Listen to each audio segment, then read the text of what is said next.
Hello po sa inyong lahat mga ka-crypto. Ako po si Pinoy Crypto Trader at sa video na ito ay atin pong pag-uusapan ang tungkol dito sa top 3 high potential altcoins to hit all-time high this April. Kaya yan, atin pong pag-uusapan ang top 3 na mga altcoins dito na mataas daw po ang potensyal na sila ay makapagtala ng kanilang all-time high na presyo or ATH ngayong buwan ng Abril. Pero bago po natin alamin or kilalanin ang tatlong mga high potential altcoins na ito, ay nais ko lamang po munang bigyang linaw ang aking disclaimer kung saan ang nilalaman po ng video na ito ay hindi po ito isang financial advice. For education and information purposes lamang po ang layunin nito. Maliban po dito ay nais ko na rin pong magbigay babala na wala pong kahit anumang group chat ang Pinoy Crypto Trader. Yan ang unang-una po rito sa ating listahan dito sa ating top 3 list na ito na mga altcoins na may potential pong ma-hit ang kanilang panibagong all-time high or ma-hit yung kanilang pinakamataas na presyo ngayong buwan ng Abril ay ito pong si KuCoin. Yan, gumagamit po siya ng ticker na KCS. With KuCoin and other exchanges biting into Binance market share, the fundamentals are looking strong for the KCS token. Ayan, malakas daw po ang fundamentals nitong si KuCoin. Further, prior to the ongoing pullback, the altcoin price hit a new 52-week high at $16, accounting for an almost 300% rise in 190 days. Kaya yan, nakikita po natin dito sa weekly chart time frame ni KuCoin na nitong mga nakalipas lamang na ilang linggo ay nahit po niya ang presyong $16. Naganap daw po ito or nangyari lamang daw po ito sa loob ng 190 days. At yan po ay may katumbas na 300% na paglago. Yan. Pero ngayon ay nakakaranas po siya ng price decline ngayon. Considering the pre-halving craze picks up next week, the KCS price could hit a new all-time high and break above $25.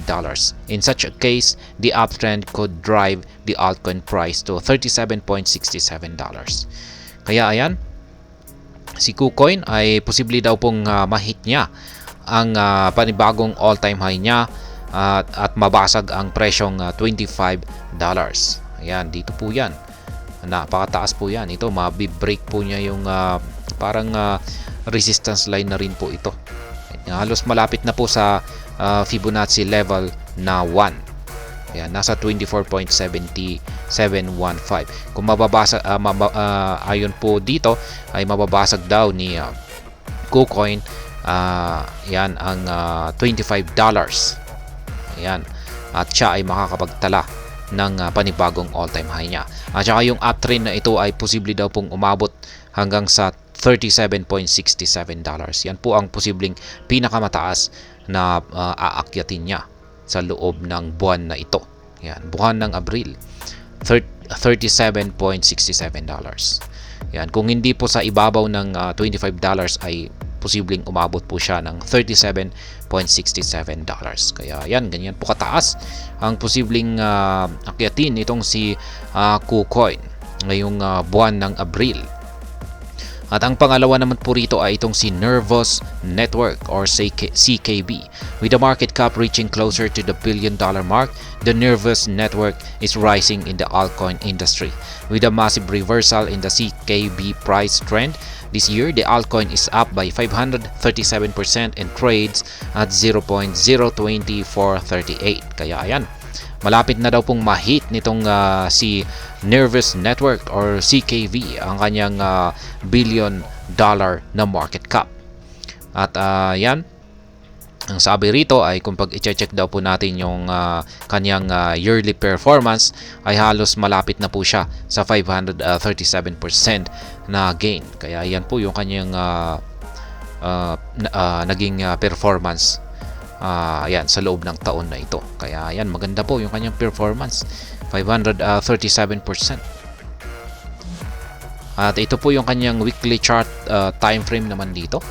Ayan, at mapapansin na rin po natin na meron na rin po itong mga Fibonacci level indicator. Meron siyang Fibonacci levels dito. Ayan, na nagsisilbing, ito po ay nagsisilbing mga support at saka resistance lines. At mapapansin po natin na ito po ay bumangga sa 0.618. Yan, at nagkaroon siya ng rejection dito. At ngayon ay bumagsak po siya ngayon dito sa 0.5. At mukhang nagkakaroon na rin po siya ng struggle dito.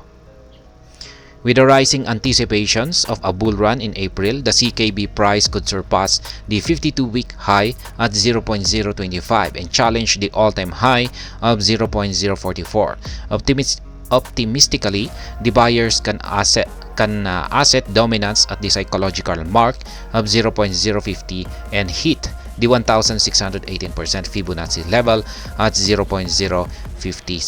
Kaya yan naman po ang posibleng mangyari raw dito kay CKV. Yan, posible po itong umakyat hanggang sa yan sa mataas na Fibonacci level na nasa presyong 0.057. Yan, nasan ba yun? 0.057. Nasa itaas na po yan.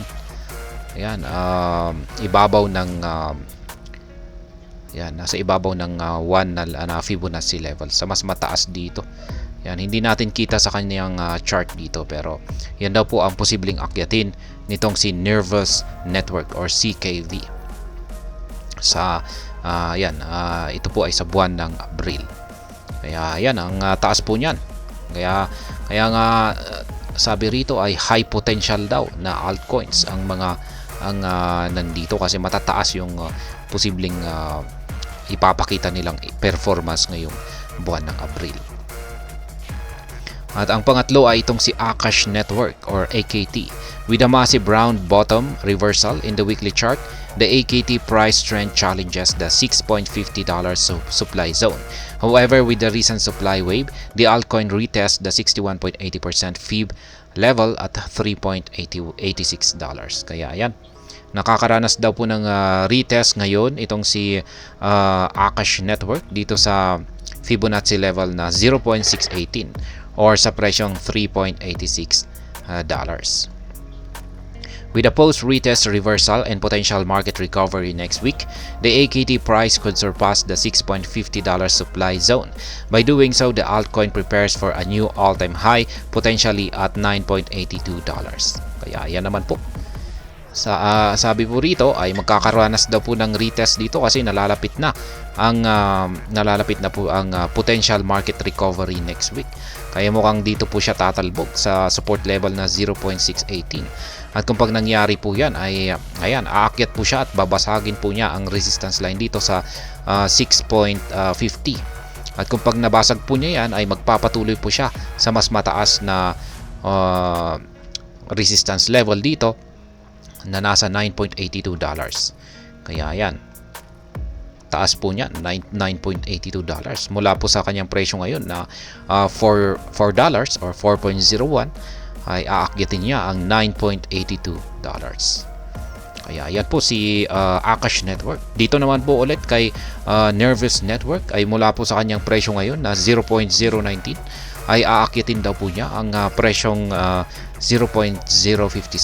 Yan, mas mataas po yan. Wala po yan, hindi po natin kita sa kanyang chart. At dito naman po kay KuCoin ay mula po sa kanyang presyo na $10.51 ay posible daw po niyang akyatin ang mataas na presyong 37.67. Hindi na rin po natin kita dito sa kanyang chart kasi lampas po yan sa mas mataas pa yan na price levels. Kaya yan po muli ang top 3 na mga altcoins na meron daw pong potensyal na makapagbigay ng mataas na gain or kita ngayong buwan ng Abril sapagkat mahihit daw po nila or makakapagtala daw po sila ng kanilang panibagong mga all-time high na presyo. At hanggang dito na lamang po tayo sa video na ito. Sana po ay inyong nagustuhan ang aking paliwanag sa video na ito. Kung inyo po itong nagustuhan, pakiclick lamang po ang like button nito. Para naman po sa mga bago lamang dito, kayo po ay aking inaanyayahan para mag-subscribe. Pakiclick na rin po ang bell icon nito dahil ito po ang siya magsisilbing notification nito sa mga bago kong videos na aking pong ina-upload sa aking YouTube channel na ito. Marami pong salamat sa panonood. Ingat po tayo lagi at God bless po sa ating lahat.